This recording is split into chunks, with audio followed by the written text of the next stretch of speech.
Hi, everyone. Good morning. Thank you for joining. I'm going to give folks a couple extra minutes to join. I see some people are still connecting to audio, so you may not even hear what I'm saying. So I'm going to give people a couple extra minutes to get settled in.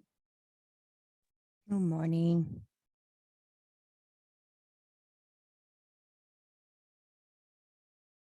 Good morning. If people want to unmute and say where they're joining us from, that would be kind of fun. I'm currently in Seattle, Washington. So the time right now for me is 7:16 a.m. So I'm excited to get some Washington coffee afterwards. Where are other people joining us from?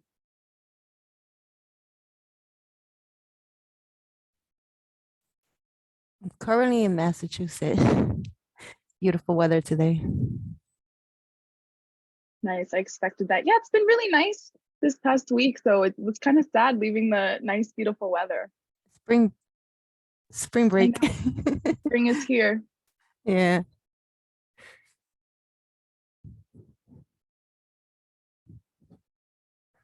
All right, I think we can go ahead and get started here. Okay. So good morning, everybody. Thank you so much for joining. My name is Kathy Montas. I am a paralegal at Lawyers for Civil Rights, and I'm going to be chatting with you all today about some of the work we do surrounding small businesses and the intersection between civil rights and minority-owned businesses. And just to make sure everyone can hear me okay, they can see my screen. We're all good to go. If at any point that changes, please let me know. Okay, so at Lawyers for Civil Rights, we are a legal organization located in Boston. We work with communities of color and immigrants to fight discrimination and foster equity through our legal advocacy, education, and economic empowerment. And I'm going to focus more on this economic empowerment piece today. Through LCR's BizGrow, our economic justice project that we rebranded to BizGrow. It started in September of 2001.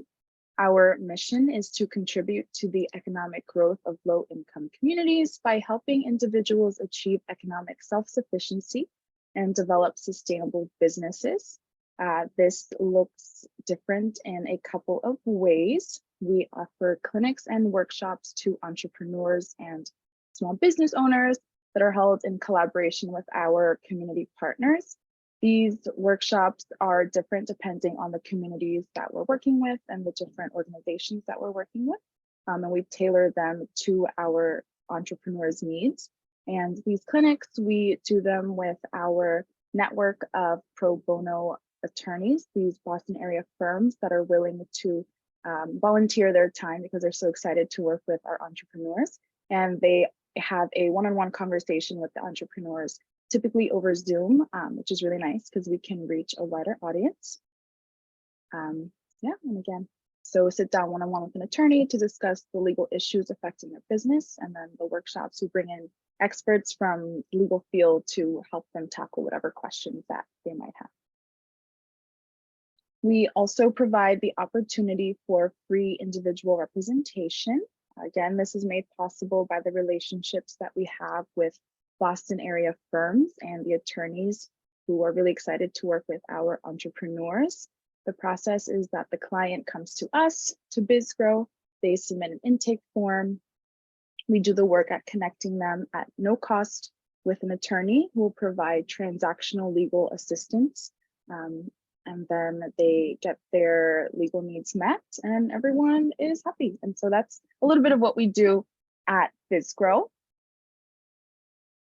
And so the big question is, why focus on small businesses? Why does a legal organization focused on civil rights focus on small businesses? The major thing that we're going to be talking about today is that economic empowerment is key to the civil rights agenda. Institutionalized racism, decades of racial inequality and discrimination in the labor market have created a massive racial gap in wealth with very limited resources for minority and immigrant-owned businesses. Investing in minority economic empowerment sets a direct path towards gender and racial equality and inclusive economic growth. And Small businesses are, of course, about finding your passion and chasing your dream, but it is also a way to create financial stability and to build wealth. For a lot of people, their livelihood depends on their small businesses. So it's our goal at BizGrow to lessen that chasm and close the gap through entrepreneurship, because it truly is important for the civil rights agenda. And because we are discussing the civil rights agenda, I want us to take a step back to the 1950s and take a look at the civil rights movement, because small businesses played a massive role in the civil rights movement. They provided resources like money, food, transportation for civil rights activists. Many small business owners, like taxi drivers in Montgomery, Alabama, supported the Montgomery bus boycott by providing free rides to people who refused to ride the segregated buses, which was huge for the success of the boycott. I'm going to talk a little bit more about that in a second. Small businesses were pivotal in offering safe spaces for civil rights activists to hold meetings and organize protests. For example, Black-owned businesses in the South, they often served as the safe havens for civil rights leaders, activists to discuss strategies without fear of retaliation. These spaces were crucial for planning huge events, massive protests. They also challenged segregation. They refused to comply with discriminatory laws and policies. Many Black-owned businesses refused to follow the white-only policies of the time and of local businesses, and they insisted of serving all customers equally. And challenging segregation in a public setting was very important because it increased the visibility and support of the movement. And small businesses demonstrated that it actually was possible to integrate without chaos and harm, setting a precedent for other businesses and organizations to follow. Small businesses during the civil rights movement promoted economic and social empowerment. They played a crucial role in promoting empowerment among Black communities. They provided job opportunities, training programs, and other entrepreneurship opportunities. They were super helpful in breaking down the economic barriers that had long held Black Americans back. Many Black businesses donated funds to civil rights organizations such as the NAACP and helped finance the organizations and the movement of the Montgomery bus boycott, which I want to talk more about in a second. So the Montgomery bus boycott was a pivotal event in the civil rights movement. It had a significant impact on the fight for racial equality.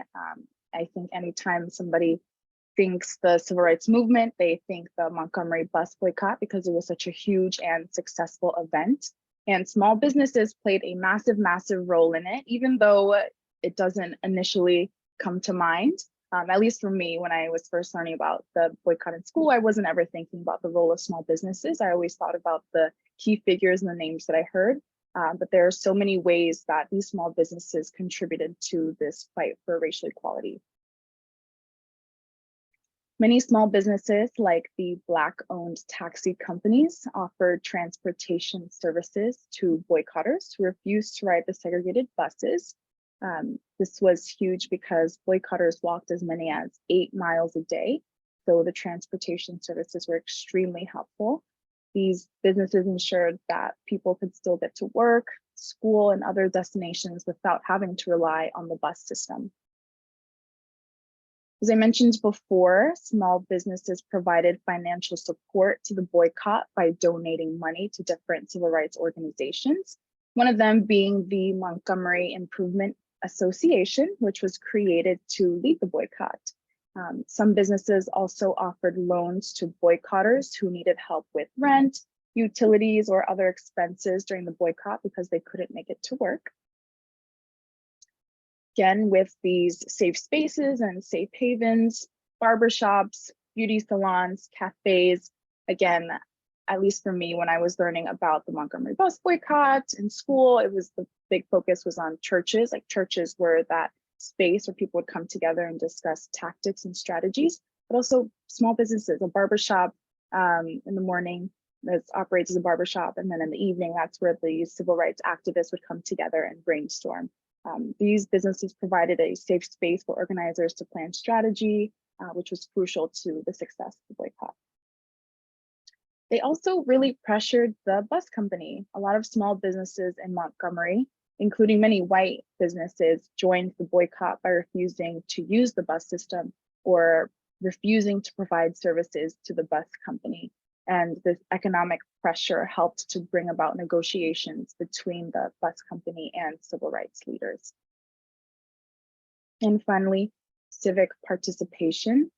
Businesses provided snacks, water, and other essentials to participants who were walking. Again, people were walking a lot of miles in a day just to not ride the bus. And so it was very beautiful to see these businesses come together and support people who are supporting the boycott by providing snacks and water and other things so that people felt a little bit more comfortable on their journeys to school, work, what have you. And seeing the effort put in by small businesses empowered other small businesses and other businesses to do the same and to support the movement. So how does any of this, the Montgomery bus boycott, the civil rights movement, small business, how does any of this relate to the civil rights agenda of today? And I put this color image of the Boston MBTA bus to signify that we're back in modern times. How does this relate to today? Well, economic empowerment is key to the civil rights agenda. As I mentioned before, there is a massive racial gap in wealth with very limited resources. Decades of racial inequality, institutionalized and systemic racism, discrimination in the labor market have all led to wealth inequality. In 2020, WGBH reported that out of a $4.8 billion budget, Massachusetts spent just $300 million in direct contracts with minority-owned businesses.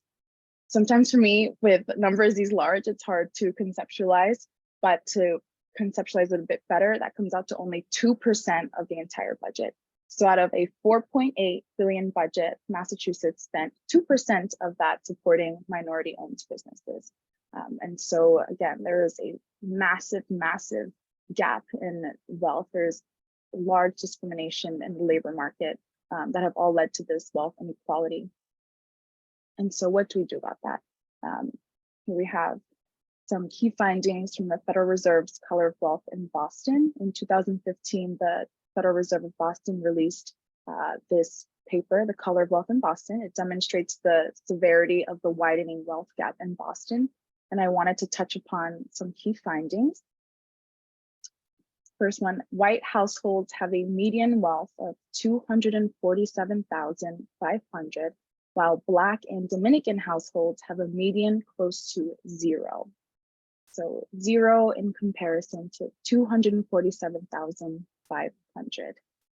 For all of the non-white groups for which estimates could be made for the study, Caribbean Black households have the highest median wealth, which is $12,000, and is only 5% of the wealth attributed to white households in Boston. Close to 80% of white individuals own a home, whereas only a third of Black individuals are homeowners. Less than 1/5 of Dominicans and Puerto Ricans, and only a half of Caribbean Black individuals are homeowners. And lastly, for every dollar the typical white household has in liquid assets, so cash, a checking account, a savings account, a non-white individual has an average of 2 cents. So for every dollar, 2 cents. Close to half of Puerto Ricans and a quarter of Black individuals in the United States don't have either a savings or checkings account, compared to only 7% of white individuals. And so I wanted to touch upon these key findings in this paper because they are very, I think, illuminating of the severity of the wealth gap in Boston. And here is the chart demonstrating the information that we just discussed. And you can see here these numbers, 247,500, again, in comparison to 8 for the total net worth, a white individual versus a Black individual. And then again, they said the largest non-white category was for Caribbean Black individual, which is 12,000. And again, you can see here that's the largest category, and still it's a massive difference.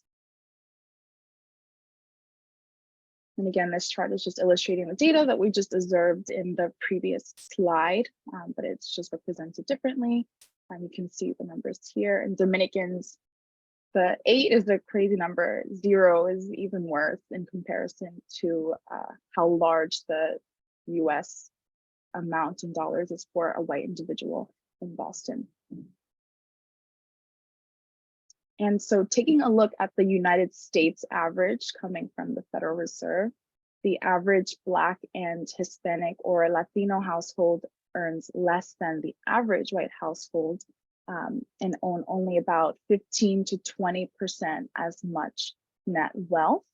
So looking at 2019 numbers, the average household net worth for a white individual is around 952,000 if we're looking at 2019, while for a Black individual, it is 140,000.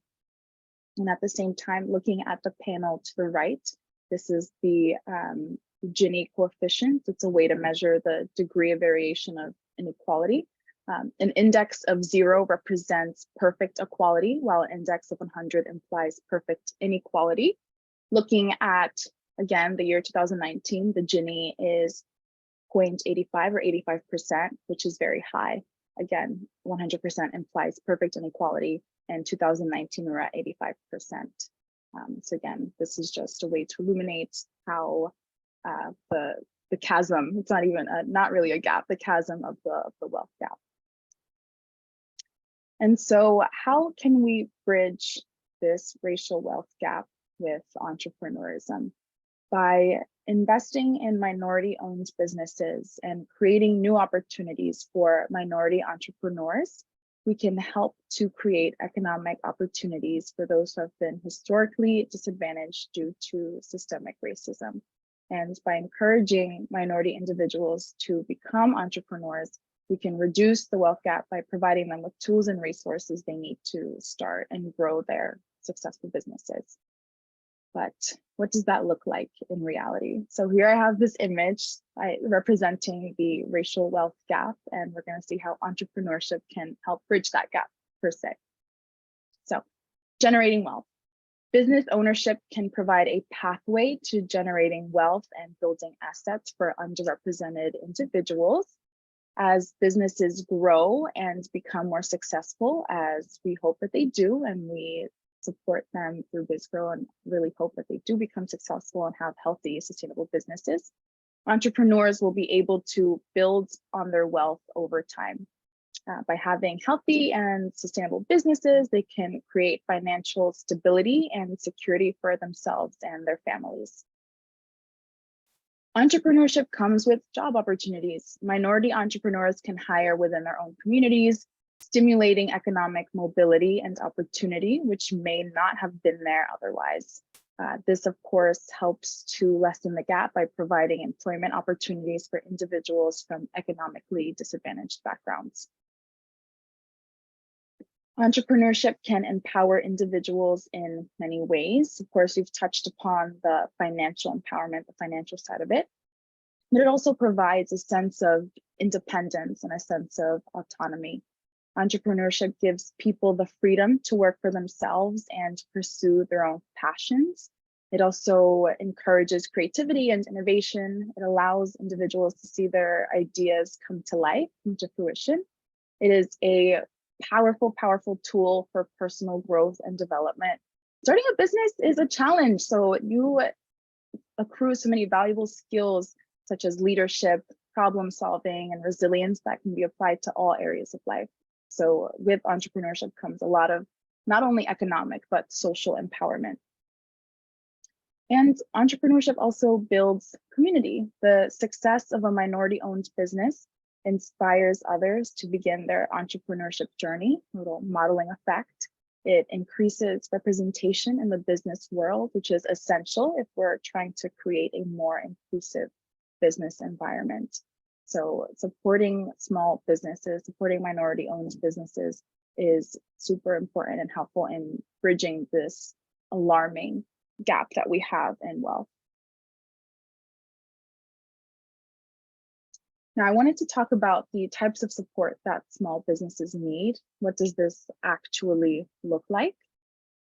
At BizGrow, we have people come to us with a variety of different legal needs. People come to us looking to form an entity. Many businesses are just starting out and they don't have any form of legal entity, which can help protect against any legal liability as a business owner. I think of it sometimes as monopoly. I think it's an easy way for people to think about it because I think a lot of people have played Monopoly. At least I have played a lot of Monopoly, but in a situation where you're playing Monopoly, you're doing great, you know, and then all of a sudden things take a turn. Your friend has all the yellow roads, and you owe tax. It's your time to pay. And I have no more money, so I have to give my little car that I have or my other properties that I have just to make up for that amount. I kind of think of that in the way that a legal entity can help protect you against that, so that you aren't paying that from your own assets, your own money, your own properties, if somebody were to face a lawsuit against your business. So having that legal entity can be really important as a business owner to protect any legal liability. And some people don't realize that that is something that they need. People come to us asking for contract help. What should I include in my contracts? Do I need one? What even is a contract? And so we answer all of those questions. Employment questions. What is the difference between an independent contractor and employee? What protections do my employees need? Leasing questions. What kind of space do I need to operate my business? What should my leasing contract include? Are these terms helpful for me? Intellectual property questions. We have artists come to us. How do I protect my music? How do I protect my art? My recipe with restaurant businesses. So a lot of intellectual property questions as well. And these are all questions that, as part of the BizGrow team, we connect people with the resources and the attorneys and the proper legal resources that they can get the answers to these questions. Small businesses also need access to capital. It is very difficult for small business owners to access the capital that will help them grow, hire, or even start their business.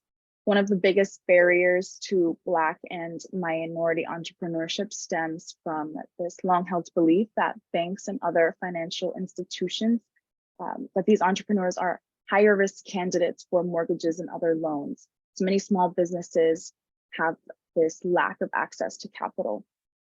And so it's very important for us to support any way that we can small minority businesses having this access to loans and to finance and start their business. We have people come to us asking for just general guidance. Starting a business can be a complicated and scary process. A lot of people come to us asking or saying, I don't even know where to begin. What should I do? I just need to talk to somebody about starting. I don't know what direction to go in. They're just seeking general support and guidance as they navigate entrepreneurship. And finally, they need access to resources. We are a team of 3, and BizGrow helps over 1,200 businesses a year. And we are a very small team. And I can imagine how much more can be done if there were more resources. We're the only organization in Boston to match entrepreneurs with free legal representation. And so if entrepreneurs had this access, if there was more availability, the breadth would be so much larger, the scope would be larger, and we'd be able to help so many more businesses. And so access to resources is another type of support that small businesses desperately need. And finally, how can you support small businesses? You might be wondering, well, in addition to shopping small and eating locally and turning to smaller owned businesses for your own needs, you can also send them our way. This is a little link to our website. It's lawyersforcivilrights.org/bizgrow. If you work with any entrepreneurs, small business owners that are looking to start out, they have any of the legal questions that I just went over, any of the questions that I discussed today, please feel free to send them our way and share our services with organizations that you know. And finally, here is my contact information. It's kmontas@lawyersforcivilrights.org. And I want to open it up now for some dialogue. If people have questions, if they want to chat about anything that we talked about, I really appreciate you all being here. And I will end it with that. Thank you.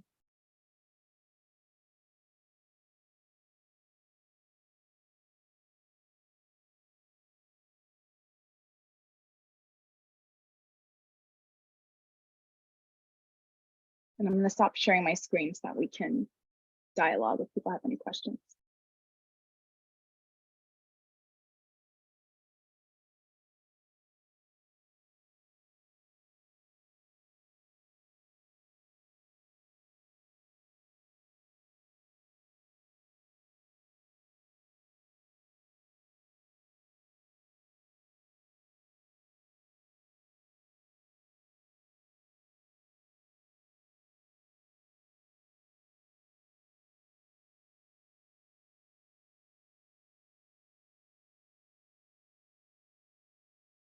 Maybe I was just super thorough. Nobody has any questions. But again, please feel free to send me an email. I will put it in the chat so that everybody has my contact information. Sorry, hi, how are you? Oh, hi, I'm doing well. How are you? I'm good. So there is actually a question in the chat, which I actually have the same question it reads as, do you have contacts with similar providers for other states?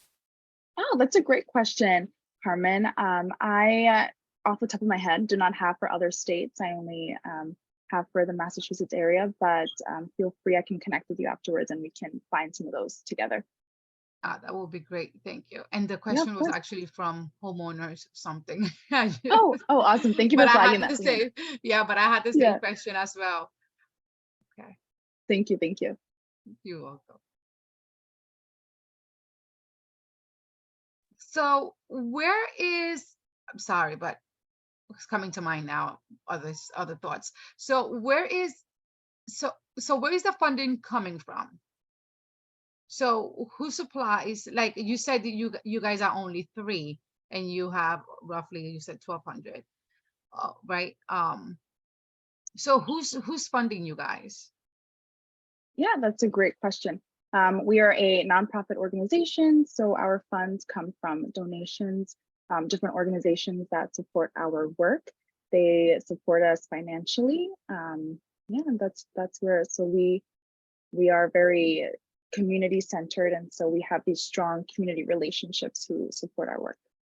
Oh, wow. So you guys do not receive any federal funding. Okay.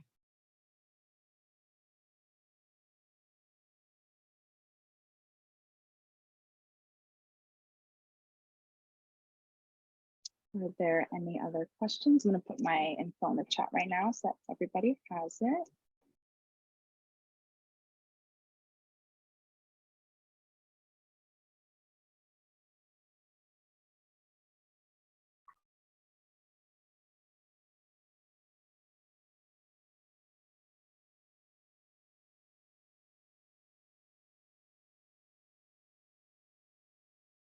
Okay, awesome. If there are no other questions, then I will let you all go and enjoy the rest of the day. Leave a little early. Thank you again, all of you, for being here. Thank you so much for listening. It has been a great joy to share this information with you all, and I hope to connect with you all in some way soon. Thank you so much. Have a good one. Thank you. Thanks.